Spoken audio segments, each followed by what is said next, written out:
Malaking hakbang ang ginagawa ng ABS-CBN sa muling pagpapalawak ng kanilang global presence. Matapos nilang i-anunsyo ang pagbubukas ng kanilang international office sa Los Angeles ngayong 2026. Sa kabila ng mga hamon na kinakaharap ng network sa mga nakaraang taon, malinaw na patuloy silang bumabangon at naghahanap ng bagong oportunidad sa labas ng bansa. Ayon sa ulat, layunin ng bagong tanggapan na mas palakasin ang impluwensya ng Kapamilya brand sa pandaigdigang entertainment industry, lalo na sa Hollywood at international content distribution. Isa itong estratehikong hakbang dahil ang Los Angeles ang sentro ng global media at film production.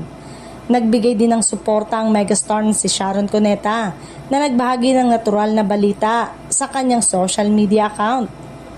Dahil dito, mas lalong umingay ang usapan online at umani ng positibong reaksyon mula sa mga Kapamilya fans at supporters.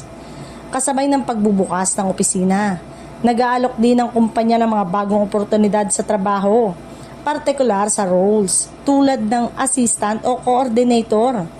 Hinahanap nila ang mga aplikanteng may kasanayan sa script coverage, event coordination, networking at scheduling, mga mahalagang skills sa international media operation.